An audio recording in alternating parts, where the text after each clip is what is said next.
Hello friends. आज का ये वीडियो हमारा रहेगा ऑप्टिकल फ्लो सेंसर के ऊपर। तो टॉपिक बहुत इंटरेस्टिंग है, आखिर तक आप बने रहें क्योंकि जो भी इन्फॉर्मेशन आप इसमें मैं आपको देने दूंगा वो आपके काफ़ी काम आएगी। तो वीडियो को स्किप मत करें, आखिर तक इसमें बने रहेंगे तो चीज़ पूरी समझ में आएगी।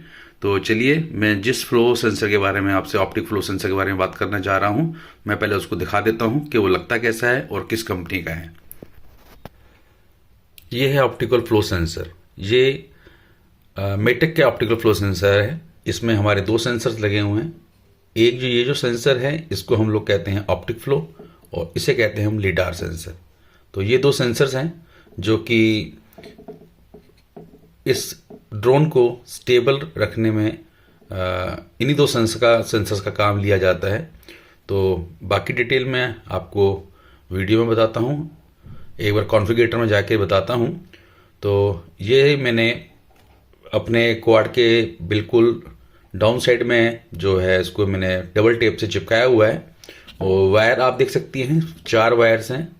रेड वाली 5 वोल्ट पॉजिटिव, ब्लैक वाली जो वायर है वो नेगेटिव ग्राउंड वायर। और ये देख सकते हैं आप TX एंड RX। जैसे कि रिसीवर्स के अंदर भी TX RX होते हैं ट्रांसमिट और रिसीव करने के लिए, तो कम्युनिकेट करने के लिए 2 वायर्स इसमें भी हैं और ये कम्युनिकेट करती हैं फ्लाइट कंट्रोलर के किसी भी आप UART जो फ्री UART पोर्ट आपका कोई भी है खाली, उसमें आप TX RX जोड़ दीजिए। मतलब कि ऑप्टिकल फ्लो सेंसर के बोर्ड की RX जो है वो TX में जाएगी हमारे फ्लाइट कंट्रोलर के, और जो TX है वो RX में जाएगी फ्लाइट कंट्रोलर के। तो सिंपल सी वायरिंग है, 4 वायर्स हैं जो हमें इस ऑप्टिकल फ्लो सेंसर में कनेक्ट करनी है। और कोई भी फ्री UART आपका खाली पड़ा हो उसमें आप इसको कनेक्ट कर सकते हैं। पावर सप्लाई फिलहाल मैंने तो कैमरे के आउटपुट से ली हुई है 5 वोल्ट, क्योंकि कैमरा जो है वो 5 वोल्ट से चलता है, आप सब लोगों को मालूम ही है। तो मैंने पावर 5 वोल्ट वहाँ से ली हुई है, ग्राउंड भी वहीं से ली हुई है। और स्काई स्टार का मेरे पास में फ्लाइट कंट्रोलर है, उसी पे मैंने इसको कनेक्ट किया हुआ है। तो ये मैंने वायर्स यहाँ से निकाली हुई हैं। तो ये मेरे नीचे ESC बोर्ड लगा हुआ है, वहाँ से मैंने ये वायर्स निकाल के इसके साथ चिपका दी हैं। और इस ऑप्टिकल फ्लो में एक जो मेन चीज़ है मैं बता देता हूँ। इस ऑप्टिकल फ्लो के अंदर जैसे आप जो भी GPS लगाते हैं उसमें एक एरो मार्क होता है कि एरो मार्क आपको फेस करना है फ्रंट साइड के ऊपर। तो ये एक एरो मार्क है, यहाँ पर देखिए ये लगा हुआ है एरो मार्क, इसको हमने किया हुआ है फ्रंट साइड पे फेस। तो ये जो मेरा सेंसर ऑप्टिकल फ्लो सेंसर का जो बोर्ड लगा हुआ है, ये मेरा कैमरा है, फ्रंट साइड है मेरी क्वाड की, और ये मैंने स्ट्रेट लगा रखा है। तो इसका ध्यान रखना है, इसको आपने स्ट्रेट लगाना है। डिफॉल्ट सेटिंग्स पे है तो मोस्टली बोर्ड्स लगता है ये ऐसे ही है और ऐसे ही लगाना चाहिए। और जो ग्राउंड लेवल से है वो थोड़ा उठा होना चाहिए। तो मेरे पास ये रबर पैड्स लगे हुए हैं, तो बोर्ड जो है मेरा ग्राउंड से तकरीबन 2 mm के करीब उठा ही रहता है, 2-3 mm के करीब। तो ये है मेरा सेटअप यहाँ का। तो उसके बाद जो है अब हम जाते हैं कॉन्फ़िगरेटर के अंदर। तो चलिए वहाँ पर मैं आपको सारी सेटिंग्स दिखाता हूँ। तो चलिए अब हम लोग आगे हैं कॉन्फ़िगरेटर के अंदर। तो कॉन्फ़िगरेटर है 7.0 एंड फर्मवेयर भी है 7.0। तो पहले तो मैं आपको दिखा देता हूँ, ये मेरा GPS है, ये फ्लो है और सोनार है। तो फ्लो और सोनार मेरा एक्टिवेट मैंने ऑलरेडी कर रखा है। तो मैं आपको दिखा देता हूँ उसको। पहले हमने जाना कहाँ है, पहले हम पोर्ट में जाएंगे। पोर्ट में जाके हमने सिर्फ सिंपल सा करना है, क्योंकि मैंने आपको जैसे बताया है कि मेरे क्वाड पे जो ऑप्टिकल लगा है वो मेरे ऑप्टिकल की जो मैंने RX और TS यूज़ किया हुआ है वो UART 5 में किया हुआ है। और UART 5 को मैंने यहाँ पर MSP इसकी ऑन कर दी है, और MSP के अलावा यहाँ पर कुछ भी ऑन नहीं करना है आपको। और सिंपल सेव एंड रिबूट यहाँ पर क्लिक कर देना है। तो ये आपका कंप्लीट हो जाएगा। और उसके बाद हम जाएंगे कॉन्फ़िगरेशन के अंदर।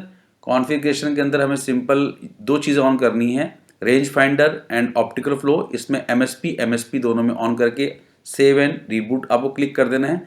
जैसे ही आप MSP करके सेव एंड रिबूट करेंगे और उसके बाद आप बैटरी लगाएंगे, तो ये जो आपके ऑप्टिकल और फ्लो सेंसर हैं ये दोनों ब्लू कलर में हो जाएंगे। ब्लू कलर में होते ही इसका मतलब कि ये आपके एक्टिवेट हो चुके हैं। तो मैं जैसे दिखाता हूँ आपको, एक बार इसको बैटरी लगा के इसकी।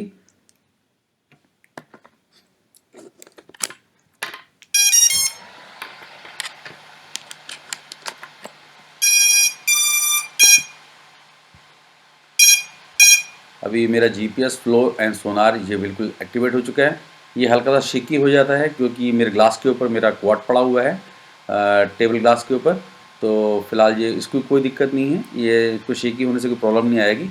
अब ये हमारा ऑप्टिकल फ्लो सेंसर जो है कैलिब्रेशन के अंदर, ये हमारा सॉरी कॉन्फ़िगरेशन के अंदर हमारा ये जो हमने एमएसपी ऑन करे थे और रेंज फाइंडर ऑन किया था और सेव एंड रिबूट करके ये हमारा जैसे हमने किया तो ये हमारे दोनों एक्टिवेट हो गए। अब हमारा जो ऑप्टिकल सेंसर है मेटेक का वो ऑन हो चुका है, लेडार भी काम कर रहा है और ऑप्टिकल फ्लो भी काम कर रहा है।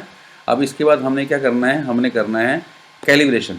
कैलिब्रेशन हम किसकी करेंगे, जैसे कि हमने कंपास को जीपीएस के कंपास को कैलिब्रेट करते हैं वैसे ही हम इसको कैलिब्रेट करेंगे। तो ऑप्टिकल फ्लो को कैलिब्रेट करने के लिए हमारे को इस इधर जाना है। तो ये है कैलिब्रेट ऑप्टिकल फ्लो सेंसर। इसमें जो स्केल वैल्यू है मेरे पास, मैंने ऑलरेडी इसको कैलिब्रेट किया हुआ है। स्केल वैल्यू है 9.44, तो ऑलमोस्ट लाइन है। तो हमारा जो हम लोग जो उसको बेस्ट ऑप्टिकल फ्लो सेंसर की कैलिब्रेशन मानते हैं वो वैल्यू होनी चाहिए 6 से 10। तो अगर 6 से 10 वैल्यू आपकी आती है तो ऑप्टिकल फ्लो सेंसर जो है आपका प्रॉपरली कैलिब्रेट हो गया है। जब आपका ये कैलिब्रेट हो जाए, इसको तरीका बता देता हूँ कि इसको आपको कैलिब्रेट कैसे करना है। जब आप यहाँ कैलिब्रेट दबाएंगे तो आपको 30 सेकंड मिलेंगे कैलिब्रेशन के लिए। एक बार आपको अपना क्वाड उठाना है 60 to 70 सेंटीमीटर्स ग्राउंड लेवल से, और आप जब आप उसको कैलिब्रेशन करेंगे तो आपके पास प्रॉपर लाइट होनी चाहिए रूम के अंदर, और आपका जो फ्लोर होगा फ्लोर की तरफ आपने उसको आपको ऑप्टिकल सेंसर को फेस कर देना है क्योंकि वो नीचे ही देख रहा होगा।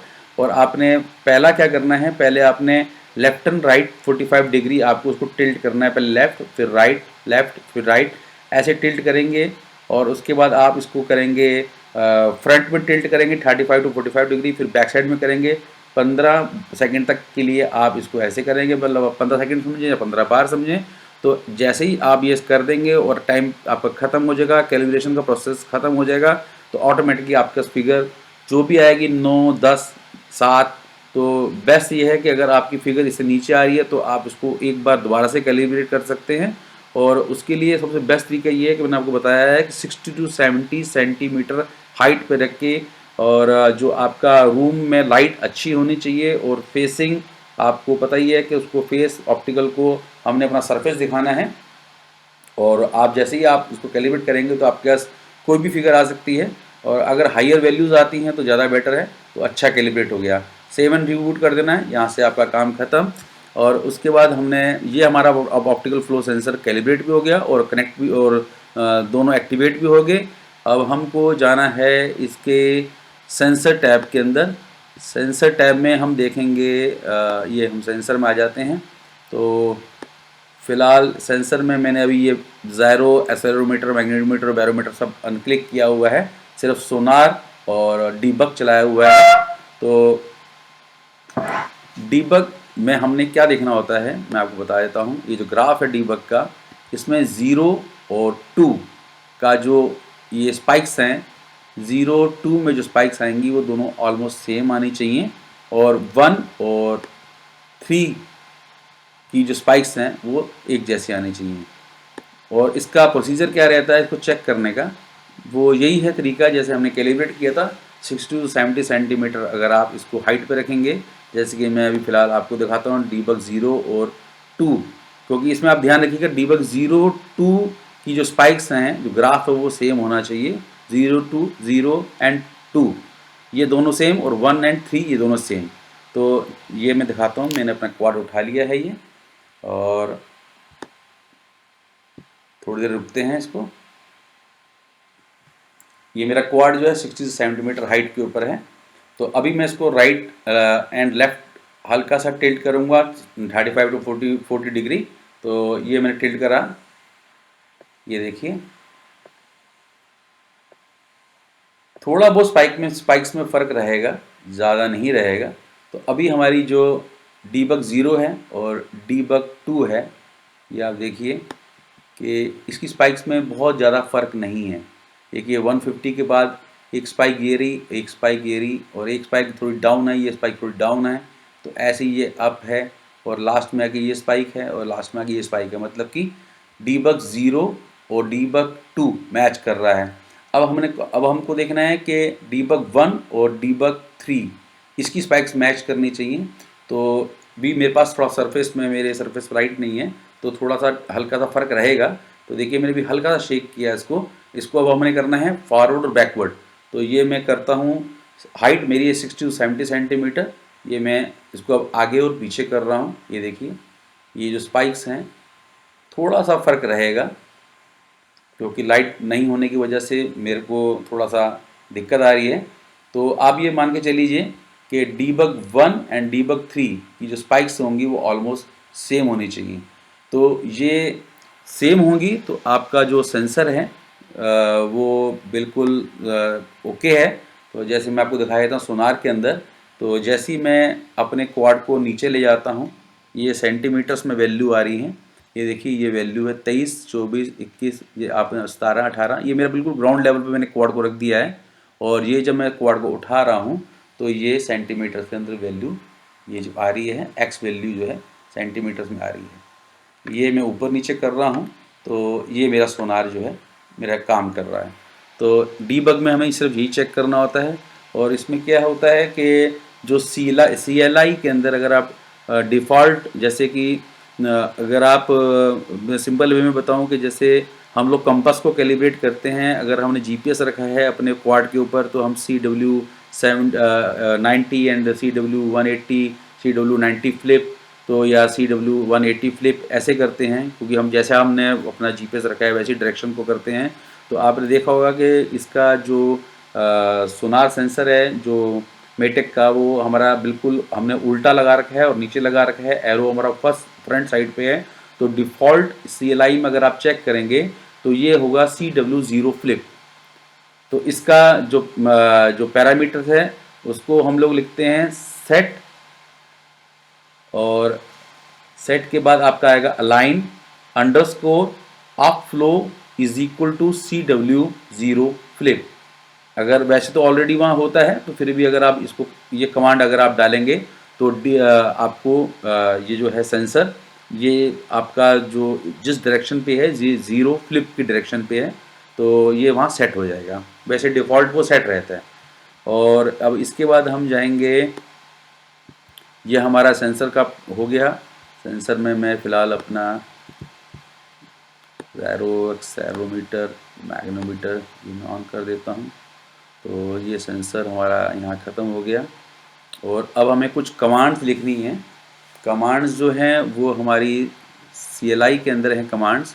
ये कमांड्स मैं आपको दिखा देता हूँ। देखिए ये सेंसर्स के अंदर जब आप जाएंगे तो वो सेंसर वैसे बंद रहेंगे जब तक कि आप set debug mode is equal to flow raw नहीं करेंगे। ये कमांड आप पहले नहीं डालेंगे तो सेंसर में जो बार्स होंगी वो सब की सब बिल्कुल, मैं आपको दिखाया देता हूँ दोबारा से कैसी रहेंगी।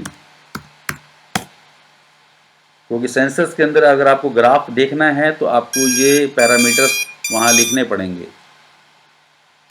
तो ये रहा हमारा, एक बार दोबारा से सेंसर पेज में चला जाता हूँ। तो अगर हम डीबग को देखते हैं तो अभी ये डीबग्स में जो ग्राफ आ रहा है बिल्कुल इसमें स्पाइक्स आ रही हैं। और उस टाइम क्या होगा जब आपका ये कमांड नहीं आपने CLI के अंदर डाली होगी तो ये बिल्कुल एक स्ट्रेट लाइन आएगी। आप कोई भी मूवमेंट करेंगे अपने क्वाड के अंदर, स्पाइक्स की कोई पोजीशंस नहीं आएंगी, स्पाइक्स बिल्कुल नहीं आएंगी। तो जब तक कि आप ये कमांड नहीं लिखेंगे set debug underscore mode is equal to flow raw, जब तक आप ये नहीं लिखेंगे तो ये यहाँ पर स्पाइक्स नहीं आएंगी। तो ये पहले आपको CLI के अंदर ये कमांड लिखनी है। और उसके बाद हमने ये पैरामीटर्स डालने हैं, क्योंकि ये पैरामीटर्स जो हैं ऑप्टीफ्लो सेंसर के लिए हैं। और ये पैरामीटर्स जो हैं PID की एडवांस सेटिंग में अगर आप देखेंगे, मैं आपको दिखा देता हूँ। अगर हम PID के अंदर जाते हैं तो ये है हमारी PID ट्यूनिंग। तो PID ट्यूनिंग में अगर हम जाएंगे तो ये पैरामीटर्स जो यहाँ पर डिफ़ॉल्टली हमारे को मिलते हैं, मैंने जैसे 7 के अंदर जो मुझे यहाँ डिफ़ॉल्ट में पैरामीटर्स मिले हैं, ये सारे पैरामीटर्स यहाँ पर सोनार सेंसर के हिसाब से चेंज हो जाएंगे। तो ये आप चेक कर सकते हैं, जब आप ये पैरामीटर्स डालेंगे तो ये पैरामीटर्स इसी सेक्शन में चेंज होंगे। ये PID के पैरामीटर्स हैं। तो ये रहा आपका ये मैं आपको डिस्क्रिप्शन के अंदर ये सारी डिटेल दे दूंगा, तो आप यहाँ से कॉपी पेस्ट कर ले सकते हैं। और अगर आप लिखना चाहें तो यहाँ से आप डायरेक्टली वहाँ लिख कर आप पेस्ट भी कर सकते हैं। तो ये पैरामीटर्स हैं 1 2 3 4 5 6 7। ये जैसे आप पैरामीटर डालेंगे तो ये आपका पैरामीटर्स जो हैं PID वैल्यूज़ में आ जाए, PID सेक्शन में आ जाएंगे।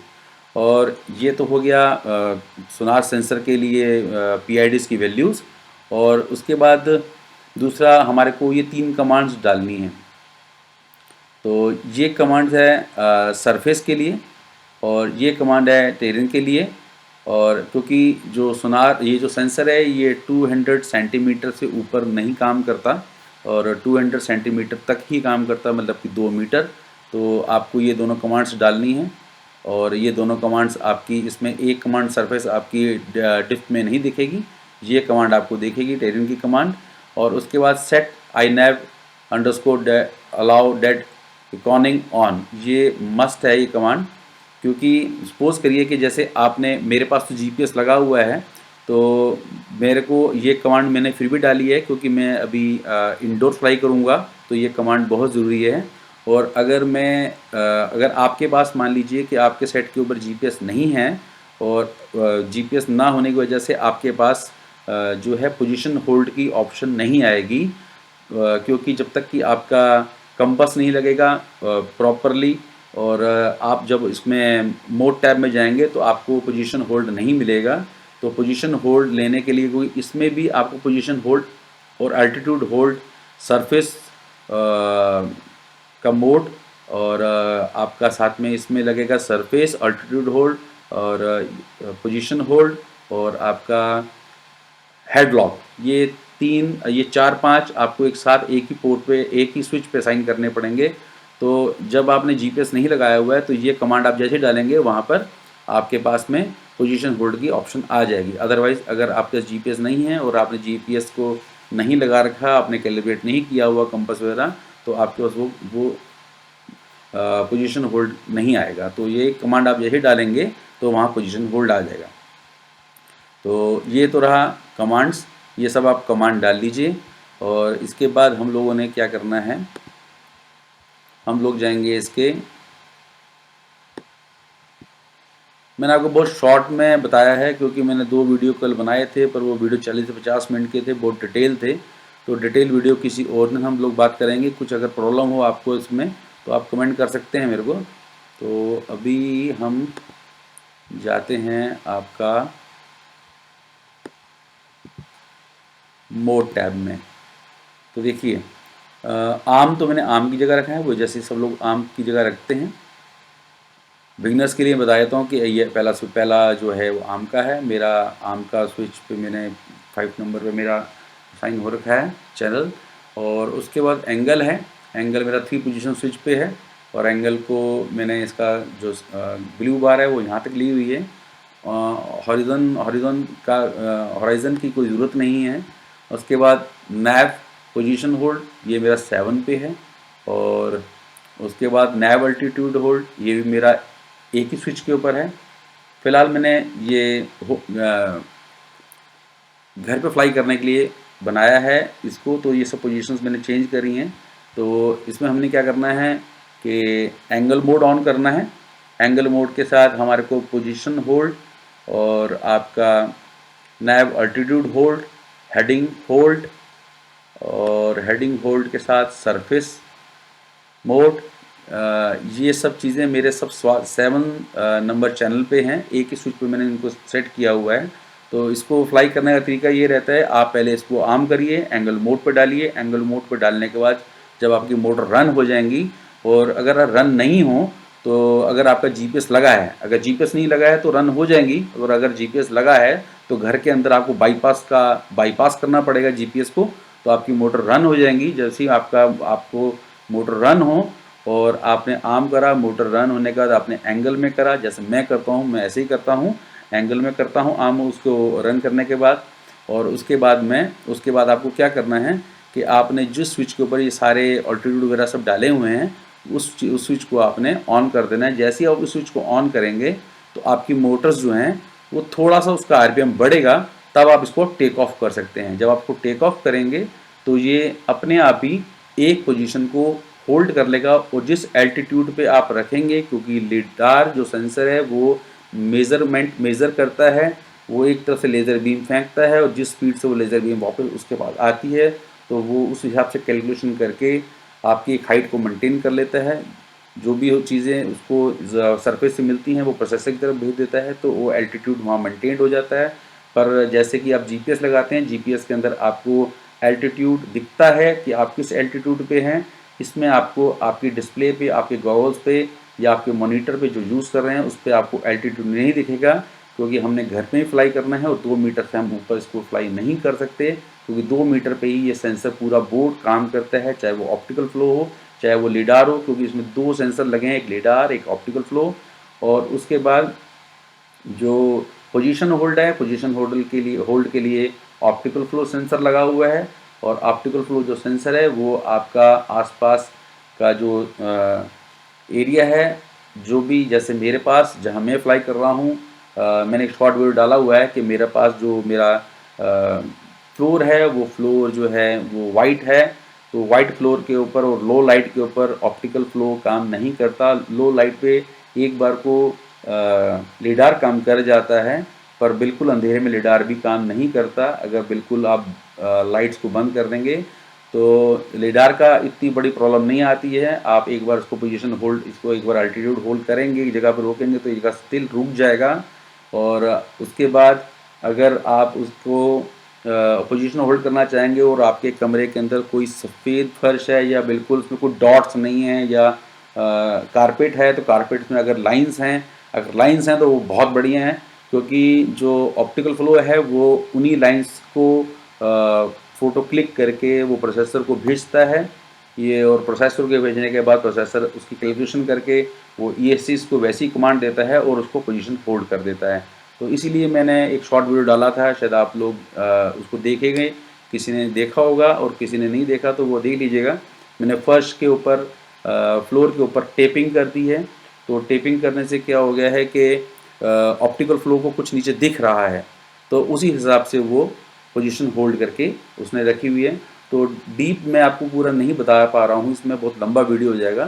तो सिंपल सा ये है कि ऑप्टिकल फ्लो को कुछ नीचे दिखना चाहिए, और अगर आप बाहर फ्लाई करेंगे, बाहर फ्लाई करने में ये होता है कि आप घास पे फ्लाई कर रहे हैं तो वहाँ पर पत्थर भी हैं, सरफेस भी है, और सरफेस पर प्रॉपर लाइट भी है, आसपास और कहीं चीज़ें पड़ी होती हैं, तो ऑप्टिकल फ्लो उन सबको रीड करता रहता है, उन सबको फ़ोटो क्लिक करके प्रोसेसर को भेजता रहता है, और प्रोसेसर अपना काम करता रहता है, और पूरी मोटर्स को उस तरीके से कमांड देता है कि वो पूरा का पूरा क्वाड पोजीशन होल्ड पे रहे। ये प्रॉब्लम सिर्फ पोजीशन होल्ड की है घर के अंदर फ्लाई करने के लिए, क्योंकि कई लोगों को ऐसा रहेगा कि ऑप्टिकल फ्लो सेंसर लगा दिया, उसके बाद वो पोजीशन होल्ड पे नहीं आ रहा। पोजीशन होल्ड पे लाने के लिए आप ये ध्यान रखिएगा, जो लोगों के घर के फ्लोर अगर जिनमें कुछ लाइंस होंगी या कुछ डार्क लाइन रहेंगी या कुछ डिज़ाइंस होंगे, उधर तो आपका ऑप्टिकल फ्लो काम करेगा, पर जहाँ पर कुछ नहीं होगा, प्लेन प्लेन होगा, वहाँ पर ऑप्टिकल फ्लो काम नहीं करेगा। तो बेस्ट यही है कि मैंने आपको डिटेल में इतना ही बताया है कि ऑप्टिकल फ्लो कैसे काम करता है, लिडार का इशू नहीं है। और इससे अगर आपको कुछ रिलेटेड पूछना हो तो आप मुझसे पूछ सकते हैं। और सबसे मेन बात मैं बता देता हूँ, जैसे कि मेरे पास जीपीएस भी लगा हुआ है मेरे क्वाड के अंदर, और मेरी देखिए मैंने आपको बता दूँ मेरा जीपीएस लगा हुआ है। तो जीपीएस लगे होने के बाद आपको वो सिंपल सा करना है कि जब आप इसको बाहर फ्लाई करने जाएंगे पार्क में या ग्राउंड में, तो आपने क्या करना है कि आपने इसमें, एक मिनट, आपने ये जो कमांड है set I nav allow date recording on, ये आपको ऑफ कर देनी है, क्योंकि ये जो कमांड है ये कमांड है आपकी सिर्फ सेंसर के लिए, जो हमने मेटेक का सेंसर लगाया हुआ है। पर हम जब बाहर जाएंगे तो इस कमांड को ऑफ करेंगे पहले आप। तो ऑफ करने के बाद आपका जो है, अगर आपको जीपीएस से फ्लाई करना है तो इसको आप ऑफ करेंगे, और अगर आपने बाहर जाके ग्राउंड पे अपना ऑप्टिकल फ्लो को टेस्ट करना है तो ये कमांड ऑन रहेगी, पर जीपीएस के अंदर आपने मैग्नेटोमीटर और जीपीएस ये दोनों ऑफ कर देने हैं। ये बिल्कुल भी गलती से ऑन नहीं रखने हैं। अगर आपने ये ऑन रखे तो ये आपका क्वाड शूट अप कर जाएगा, क्योंकि शूट अप करने का सीन जो है वो बहुत डेंजरस रहता है।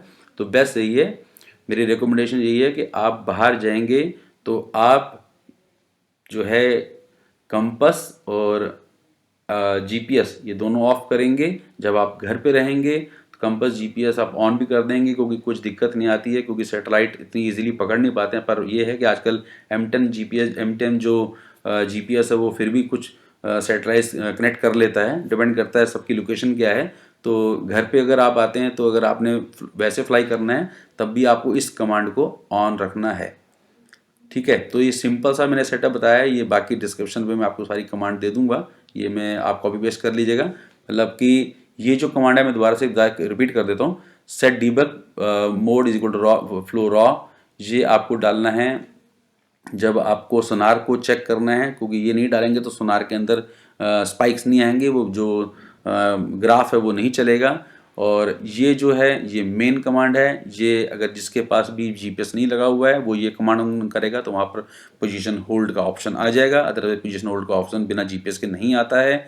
और फिर सेट आईनैप टेरियन, ये हाँ ये आपको मैं बताना भूल गया, ये इसलिए है जैसे कि आपने देखा होगा कि अगर आप DJI के किसी भी क्वाड को आप फ्लाई करते हैं घर के अंदर, और अगर आप उसके सेंसर्स के नीचे हाथ रखते हैं तो वो हल्का सा ऊपर मूव कर जाता है। तो सेम ये वही काम करता है। जैसे ही अगर आप फ्लोर में फ्लाई कर रहे हैं और आप फ्लोर में कोई भी चीज़ ऊंची रख दीजिए, सपोज करिए कि आपने 9 इंच ऊंची कोई चीज़ रख दी और इसके सेंसर के नीचे वो 9 इंच फ्लाई करते करते उसके नीचे इसके सेंसर के नीचे वो 9 इंच की कोई भी चीज़ आ गई तो ये 9 इंच ऊंचा हो जाएगा। तो मतलब कि उस जगह से वो डिटेक्ट करके हाइट गेन कर लेगा।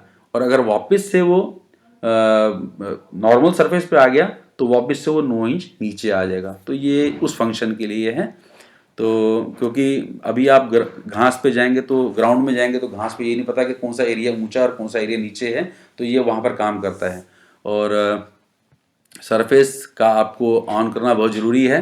सरफेस ऑन करेंगे तो आपका सरफेस से डिटेक्ट करेगा लिडार। तो ये सारी सेटिंग्स हैं। तो उसके बाद इसमें और कुछ करने की ज़रूरत नहीं है। इसको आप एक बार लगा के देखें, सिंपल सा है। पहले आपने जो भी मैंने आपको बताया है MSP ऑन करनी है, आपकी ये दोनों चीज़ें ऑन होनी चाहिए। क्योंकि कईयों के कमेंट्स आए थे कि ये फ्लो एंड सोनार ऑन नहीं होते हैं, तो मे भी शायद हो सकता है उन लोगों के पास में जो डिवाइस हो फॉल्टी हो।